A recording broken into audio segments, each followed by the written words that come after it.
A ver, vamos a empezar. Pero un minutito más, un minutito más. Cuando vayan, ya ingresó Rodrigo. Buenas tardes, perdón, buenas tardes, Rodrigo. Bien, jóvenes, entonces, hoy día, jueves, nos toca una clase de personal social. Personal social, estamos haciendo un poquito larga, nos estamos deteniendo en, hemos hecho, un poco para que Dora más o menos se integre a lo que estamos haciendo. Dora es una nueva colega de ustedes. Hemos hecho en los últimos bimestres, en el último bimestre hemos hecho en la historia del Perú, la hemos fragmentado, ¿no es cierto? En varios, hemos hecho lo que Rowe llamó la periodificación de la historia del Perú. En la periodificación, Rowe había hecho 5 periodos, 3 horizontes y 2 intermedios. El horizonte temprano, el horizonte medio y el horizonte tardío. Y entre horizonte y horizonte había hecho un intermedio. Entre el horizonte temprano y el horizonte medio hizo el intermedio temprano. Y entre el horizonte medio y el horizonte tardío hizo el intermedio tardío. Entonces, 3 horizontes, temprano, medio, tardío, 2 intermedio, temprano, medio. ¿De acuerdo? Entonces ya hemos hecho que cada periodo corresponde a la hegemonía de algunas culturas. Ya habíamos visto que en el horizonte temprano era el periodo de los Chavín y de los Paracas, que comienzan más o menos entre el casi 1000 antes de Cristo, cuando termina el periodo inicial, hasta el 200 antes de Cristo. En ese periodo dominaron los Chavín y los Paracas. Hicieron todo el territorio andino, por eso es que se llama horizonte. Un horizonte. Miras acá, miras allá y por todos lados ves Chavín. Entonces es todo un horizonte. Pero más o menos antes de Cristo, 200 años, esos dos pueblos explotan. Empiezan a haber problemas climatológicos debido a la corriente del Niño. Las autoridades pierden su valor, la confianza que el pueblo les tenía y pequeños grupos empiezan a separarse, a irse y decae. Chavín, Paracas decae y ahí viene un periodo de pequeños estados regionales, culturas que no tuvieron una gran expansión, que no hicieron un horizonte, sino que se quedaron en sus regiones. Ese periodo lo conocemos como el intermedio temprano. En el intermedio temprano, ¿cuáles de las culturas hemos estudiado? Hemos estudiado la cultura nazca, hemos estudiado la cultura mochica y hemos estudiado la cultura lima. Hubieron otras, pero esas fueron las más importantes, la cultura lima. El horizonte, el intermedio temprano comienza más o menos entre 0 de nuestra era, la edad de Cristo, 0 de nuestra era, y se extiende hasta el 700, o sea, 7 siglos, hasta el 700 de nuestra era, ¿no? 3 pueblos, Nazca, cada uno con su característica, Nazca con los acueductos para sacar agua del subsuelo, con ese calendario agrícola astronómico que constituyó la pampa del Ingenio o la pampa de Nazca, centenas de kilómetros, en la que se hicieron geoglifos, dibujos enormes que pasan la centena de metros y que representaban imágenes como el colibrí, la ballena, el mono, y que eran puntos de referencia con constelaciones en el cielo, de tal manera que así pudieron predecir qué periodo geográfico se acercaba, si se acercaba la lluvia, si se acercaba el verano, etcétera, etcétera. Para eso se vieron los que se conocen como las líneas de Nazca. Pero Nazca también con la cerámica de todos los colores. Nazca dominó la cerámica en el color. Entonces, ese es el aporte de Nazca, pero hubieron otras culturas en este intermedio temprano, en el norte, la cultura mochica, desde La Libertad hasta Piura, casi por el norte. Esta cultura se caracterizó por su cerámica, pero en la forma, no en el color. Hicieron los famosos huacos retratos y representaron toda su vida cotidiana, las actividades económicas, la pesca, la agricultura. Representaron sus dioses, su principal divinidad, que era el Ayapaec, así se llamaba su dios principal, el Ayapaec. Representaron sus casas, sus militares, sus sacerdotes, representaron incluso su actividad sexual. A todo eso, en sus enfermedades, estuvo representado en los huacos retratos de los mochicas, muy conocidos. Pero también fueron los primeros que empezaron a utilizar el metal y fueron quienes construyeron los caballitos de Totora, ¿no? Los mochicas comienzan con los caballitos de Totora, ya que se encontraban alrededor del mar, cerca al mar. Entonces, una de su actividad comercial, aparte de la agricultura, fue la pesca. Y pescaban en estos caballitos de Totora, los mochicas. ¿De acuerdo? Muy conocido de los mochicas, el famoso entierro del señor de Zipán, descubierto por un arqueólogo a los fines del siglo pasado, un arqueólogo peruano, Alba, y en el que se descubre el cuerpo de un gobernante mochica que estaba completamente vestido en oro, narigueras, aretes, escudos, brazaletes, cubierto en oro, y junto a él el cuerpo de varias personas que habían sido sacrificadas o que se habían suicidado para acompañar a su señor, entre ellos su esposa, sus hijos, sus sirvientes, sus jefes militares, perros incluso que habían sido asesinados, para enterrarlo junto al Señor y acompañarlo en su viaje hacia el mundo superior, hacia el Hanan Pacha. Ese es el famoso entierro del señor de Zipán, que no hay que confundirlo con Sican, que vimos después. Zipán pertenece a Mochica y esto es más o menos entre el 0 y el 700 de nuestra época, pero al mismo tiempo que Nazca y Zipán teníamos los Lima. Discúlpenme si hago un pequeño resumen, es porque tuvimos 2 semanas sin hacer clases y es porque hay una nueva colega de ustedes que se ha incorporado ahora. Entonces estoy haciendo un pequeño resumen para que esté en el contexto. Entonces, igual que Nazca y que Mochicas, la cultura Lima, del 100 de nuestra era, también hasta el 700. Los Limas vivieron en el valle del río Rímac, en la actual ciudad de Lima. Prueba de ello son todas esas pirámides que conocemos nosotros como la Huaca Pucllana, Guayamarca, Pachacamac, aquí en el sur, en el Parque de la Leyenda tenemos la Huaca de Maranga.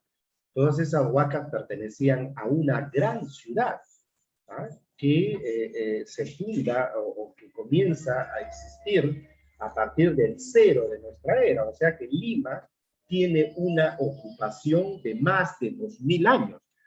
Lima no es reciente con los españoles. Lima data de más atrás, desde la época de precisamente los Lima, de esta cultura. La característica de la arquitectura Lima es que hacían pirámides, como hicieron los nazcas, como hicieron los mochicas, pero ellos utilizaron los adobitos, que eran unos ladrillos, unos adobes muy pequeños, que no lo colocaban a la horizontal, sino a la vertical, en forma de librero. Esa es la característica de los Lima, ¿no? Esas 3 culturas que les estoy hablando del periodo del intermedio temprano. Pero luego un pueblo empieza a sobresalir y a crecer, ¿no es cierto? Dos pueblos de este periodo empiezan a sobresalir. Hay un pueblo que estaba en Ayacucho, que era el pueblo Huarpa, y otro pueblo en la meseta del Collao, en el altiplano a 60 kilómetros del lago Titicaca, que era el pueblo Tiahuanaco. Entonces estos pueblos comienzan a crecer, a dominar. Los huarpas van a tomar tecnología nazca, se van a inspirar del pueblo tiahuanaco, que ya había crecido bastante, toman su divinidad, la divinidad Huiracocha, arman un gran ejército, conquistan el territorio nazca y luego van a conquistar todo el norte del Perú y el sur, hasta Moquegua, y así nace el imperio Huari, ¿no es cierto? ¿De dónde surge el imperio Huari? Era una pregunta del examen. Surge de la confluencia de los pueblos Huarpa, Nazca y Tiahuanaco. Esa era la respuesta.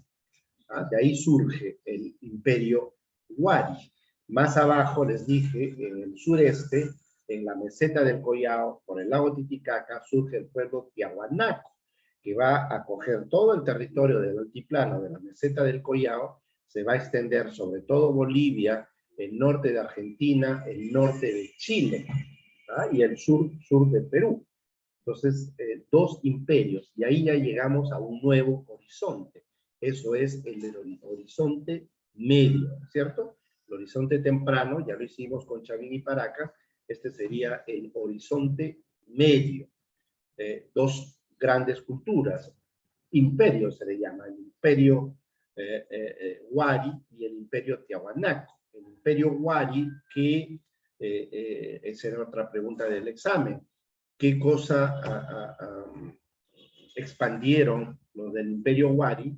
El idioma quechua, el dios Huiracocha y la utilización de quipus, que era un sistema de contabilidad, ¿no es cierto? Los quipus, que eran cuerdas con nudos de diferentes colores y que te servían para llevar la contabilidad de todo lo que se podía enumerar, el número de animales que tenía, la cantidad de tierra, el número de personas, de hombres o soldados de un ejército, etcétera, etcétera, etcétera. Todo eso se llevaba en los quipus. Entonces, ¿qué expandieron los huaris? El idioma quechua, el dios Viracocha y el uso de los quipus. Por el sur, los tiahuanacos, el trabajo de la piedra, ellos hicieron obras megalíticas, mega, grandes, litos, piedra.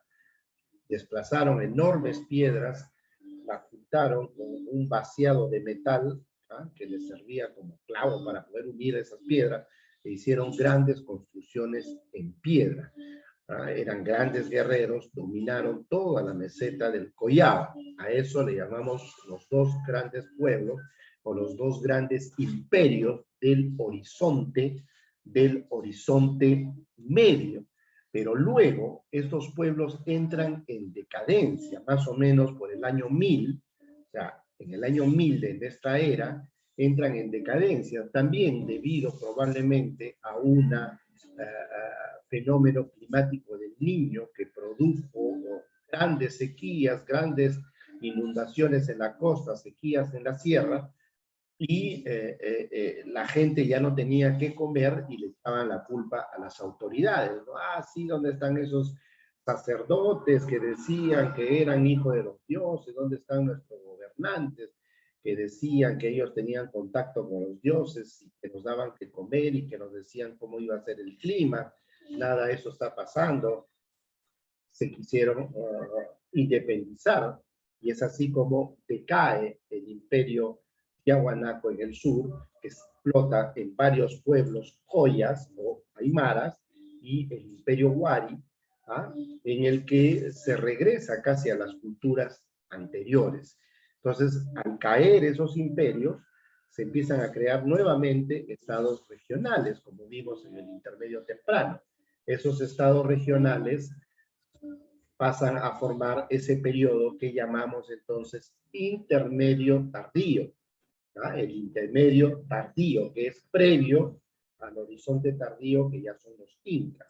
En el intermedio tardío, esto vamos a verlo probablemente, porque en la última clase hubo muy poquita gente. El intermedio tardío, vamos a pasarlo así rápidamente, el intermedio tardío comienza con la decadencia del imperio Huari y del imperio Tiahuanaco, les dije más o menos en el año 1000 de nuestra era. Como estos pueblos decaen, algunos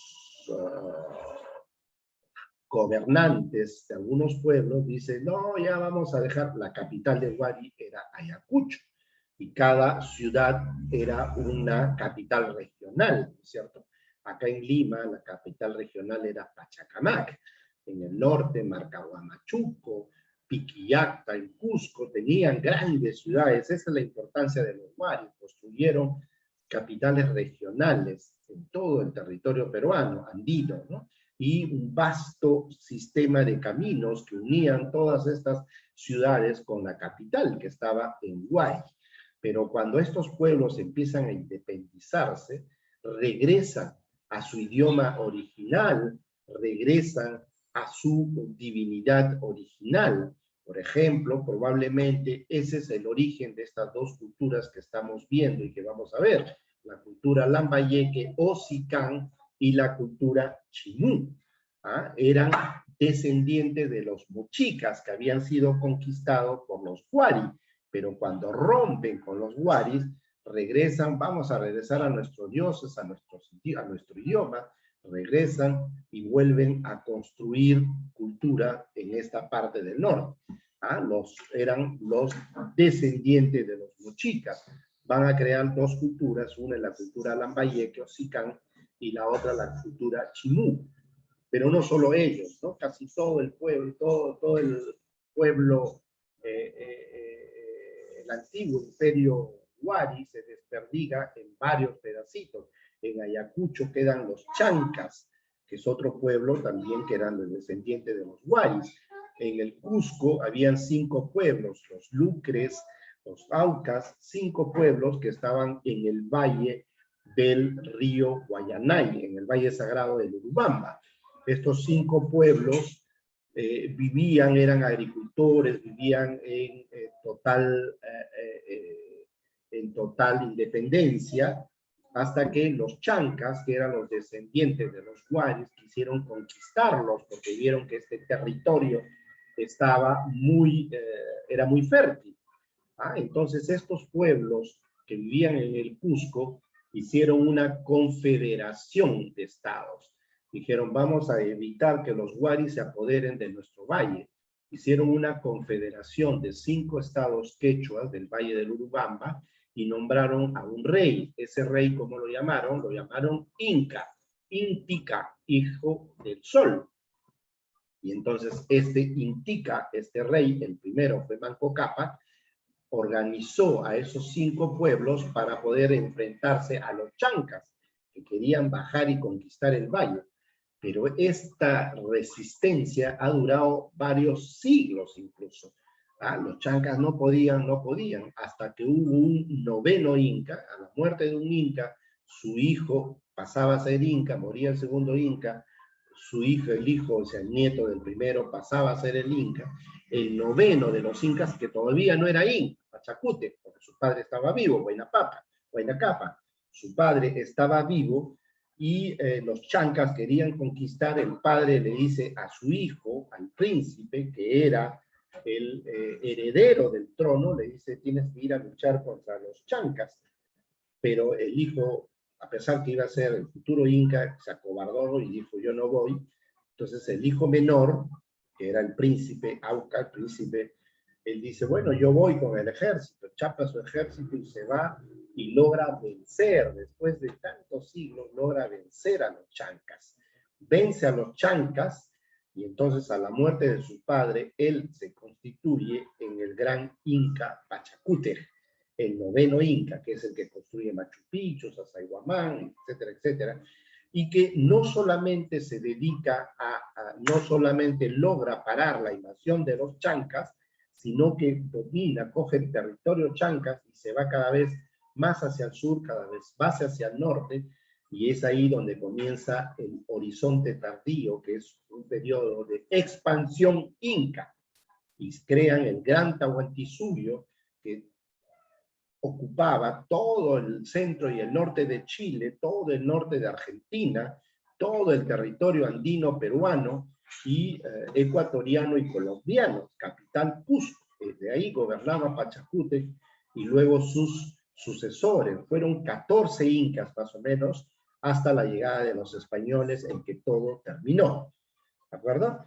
Entonces, este intermedio tardío va a comenzar con la decadencia de los Wari y de los Tiahuanacos en el año 1000 y termina más o menos en 1480 o 1450 cuando Pachacútec vence a los chancas y ya va a comenzar el imperio inca, que va a ser el horizonte tardío. Entonces, entre el horizonte medio, Wari, Tiahuanaco, y el horizonte tardío, Inca, sucede este periodo, el intermedio tardío. En este intermedio tardío hay varios pueblos que se desarrollan. Acá no está, pero el pueblo Lambayeque o Sicán en el norte, los Chimú en el norte, los Chancay también en el norte, los Chancay.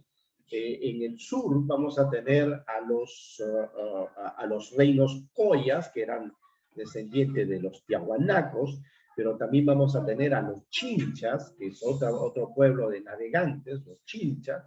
En la selva vamos a tener los Chachapoyas, que hoy día asombran al mundo entero con estas construcciones que acá vemos, los Chachapoyas. Cuélap, por ejemplo, se está hablando mucho de Cuélap ahora, es el segundo sitio después de Machu Picchu, el más visitado, y Cuélap es una necrópolis que pertenece al pueblo Chachapoyas de este periodo, del periodo intermedio, entre el 1000 y el 1480. Luego tenemos los Huancas, tenemos los Chancas, que eran los que querían invadir a los quechuas que luego hicieron el Tahuantinsuyo. Entonces, este es el periodo intermedio tardío que estábamos nosotros estudiando. Entonces, en este periodo, entre la decadencia de los tiahuanacos y el triunfo de Pachacútec a los chancas, este periodo entre 1000 y el 1450 vamos a llamar intermedio tardío. ¿De acuerdo? Vamos a estudiar algunos pueblos de esta época. El primero, a ver, un momentito, ¿qué pasó? ¿Qué pisó? Ahí está. Algunos pueblos de esta época que estudiamos era, perdón, creo que, bueno, el pueblo Lambayeque y el pueblo Quimú.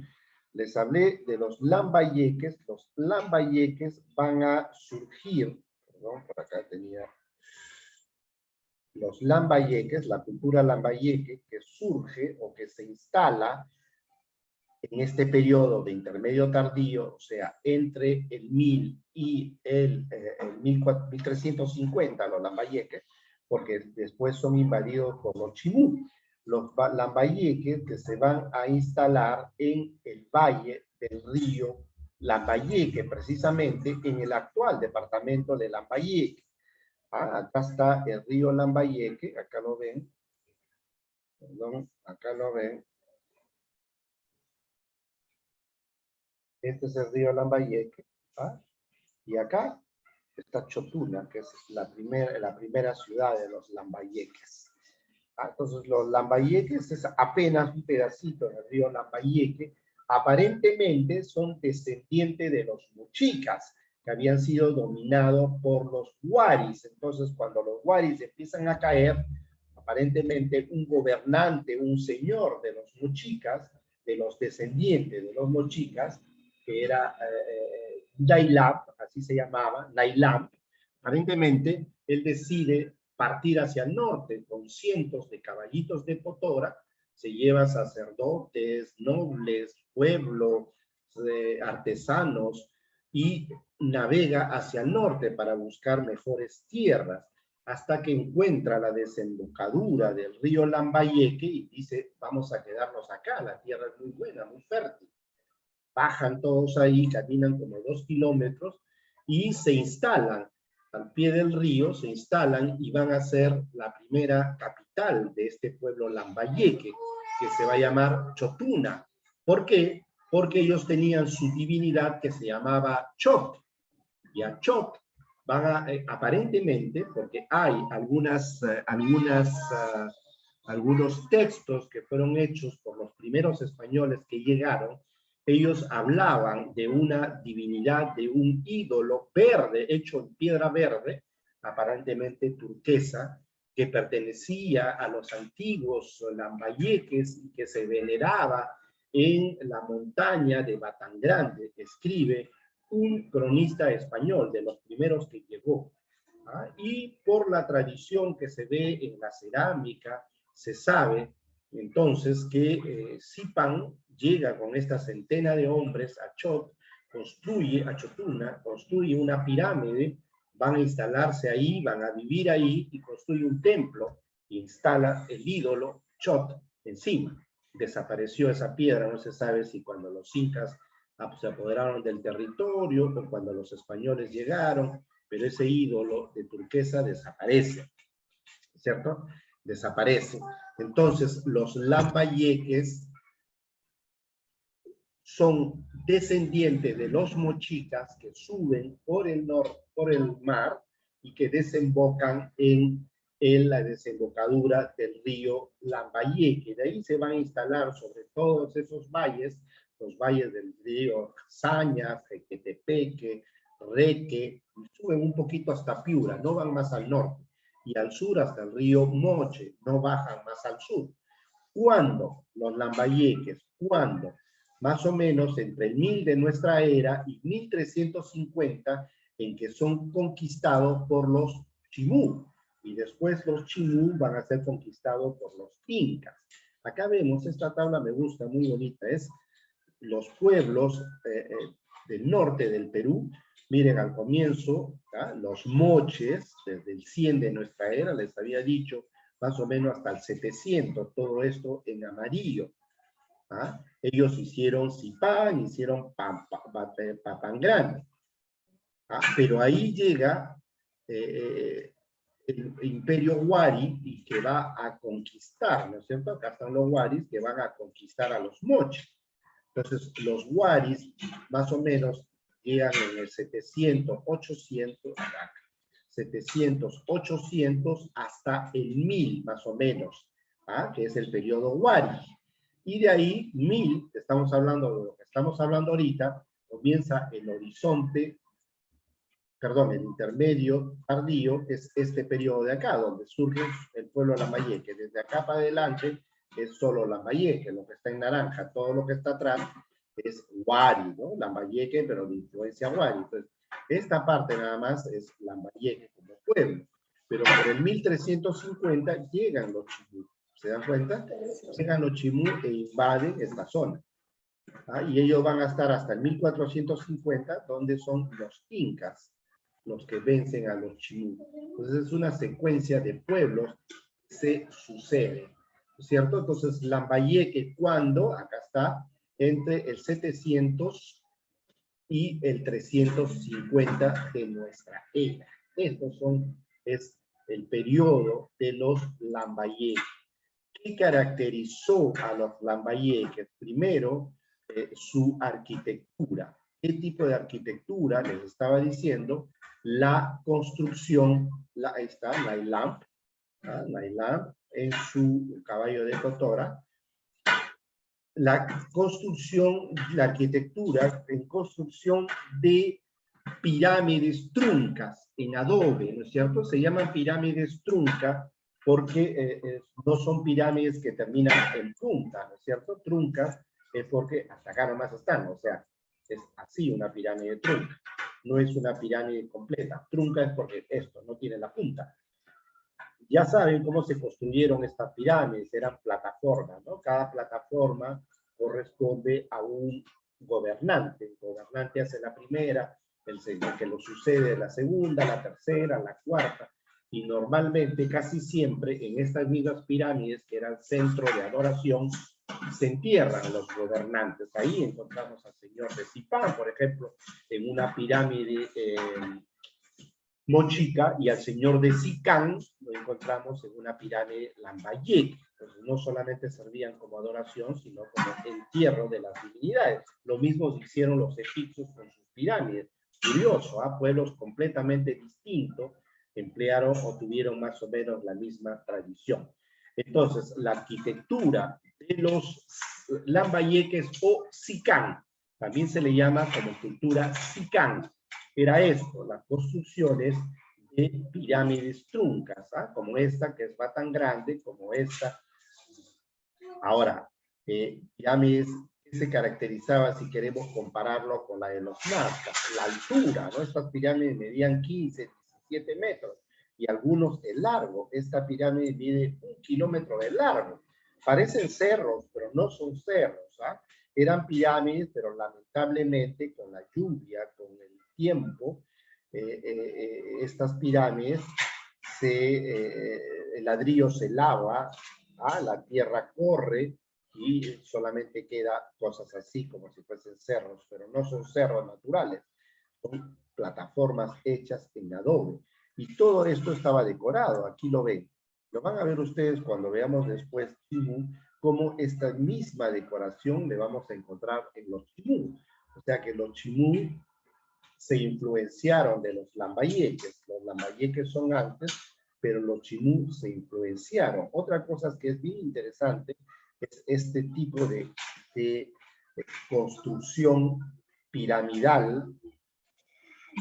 ¿Ah? Este estilo de acá es un estilo parasísmico. Si ven ustedes, los muros están inclinados, las puertas son trapezoidales. ¿Qué quiere decir trapezoidales? Que la parte alta es más baja que la parte baja, que es más corta que la parte baja. ¿Ah? Un muro así no se cae con el temblor. Ya ellos empezaban a sufrir, por supuesto, están pegado al mar, en la cintura de fuego, entonces sufrieron, igual que nosotros en Lima, muchos movimientos de tierra. Entonces la experiencia a ellos les había dicho que si construían muros completamente horizontales, ¿ah? O verticales, cuando las ondas sísmicas pasaban, los muros iban a caer fácilmente. ¿Ah? Pero si construyes así, el muro va a resistir más. ¿Por qué? Porque la base es más sólida que la parte alta. Si ustedes se paran, abren las piernas y alguien lo empuja del pecho, difícilmente van a caer. Pero si cerraran las piernas y alguien los empuja del pecho, se van para atrás. Entonces ellos ya empezaron a entender eso, que vivían en una zona sísmica y que había que hacer construcciones de tipo parasísmicos o antisísmicos. Y la mejor forma de construir una construcción o hacer una construcción antisísmica es haciéndolo de forma cónica o piramidal. Por eso es que ven los muros y las puertas conservan esa inclinación. ¿Ah? Y todo completamente decorado en un primer periodo. En un primer periodo. En un segundo periodo, perdón, en un segundo periodo, no solamente era decorado, sino pintado incluso. ¿Ah? Acá ven restos de pintura en estos muros que pertenecen a la pirámide de Tucumán. Tucumán es la segunda de las capitales de los lambayeques. La primera fue Chotuna, pero como estaba muy pegado al mar, se inundó muy rápidamente, entonces se trasladaron a Chotuna y luego, no se sabe por qué, dejaron Chotuna y se fueron a Batán Grande, que esta es última. Y ahí vienen los Chimú y lo conquistan en los años 1350. Le decía, esta decoración marina, de animales marinos, pero de personajes alados, personajes con alas. Aparentemente es la representación de Nailam. Le dije que Nailam, que era el primer gobernante, el que trajo a todo ese pueblo y que se conquistó, que se instaló en Chot, que es el, digamos, el gobernante, el primer gobernante de los Lambayeque o de los Sican, a la muerte de Nailam, su hijo, Xiun, lo enterró aparentemente de forma secreta, pero para seguir manteniendo el poder y que la gente siga creyendo en él, dijo: mi padre anoche sacó alas y voló al cielo. Se fue hacia el Hanan Pacha. Ah, no dijo: mi padre ha muerto. Es por eso que un trabajo de los arqueólogos hasta ahora es buscar la tumba de Nailán. Cuando se encuentra el señor de Zipán, se creía que era la tumba de Nailán, pero dijeron, no, esto es más antiguo, esto es Muchica. Hasta ahora, sí, el señor de Sicán, que fue un gobernante de Lambayeques, lo entierran, lo encuentran lleno de oro y plata. Imagínense, fue un gobernante del que no se sabía mucho. Imagínense cómo habrá sido enterrado Nailán. Por eso hasta ahora lo buscan, no lo encuentran. Se dice que probablemente Xiun no lo enterró, arrojó el cuerpo de su padre al mar o lo desapareció simplemente para decir que voló, que salió con alas. Y es por eso que encontramos personajes alados, como aquí con alas, ¿eh? Cuando digo alados quiero decir con alas, sino también en su cerámica y en su orfebrería van a ver permanentemente divinidades o personajes con alas, y eso probablemente sea la representación de Nailán. Entonces, las principales manifestaciones culturales de los lambayeques fue su arquitectura, de grandes pirámides truncas, pero también su cerámica, ¿ah? La cerámica que ya tenía, miren, es acá donde vemos, por ejemplo, lo que yo le decía, alas en este personaje. A este huaco le llamamos el huaco Dios. Probablemente representa a Nailán. Característica de estos huacos es, de la cerámica, es que son monocromas, un solo color. Curioso, les decía, porque ya los nazcas, que fueron como 400 años antes, hacían una cerámica llena de color, ya habían dominado el color. La primera cerámica fue monócroma, de un solo color, que fue la cerámica Chavín. Pero después vemos poco a poco la cerámica, los diferentes pueblos van incrementando el color hasta que los nazcas ya llegan a la apoteosis en el color. La segunda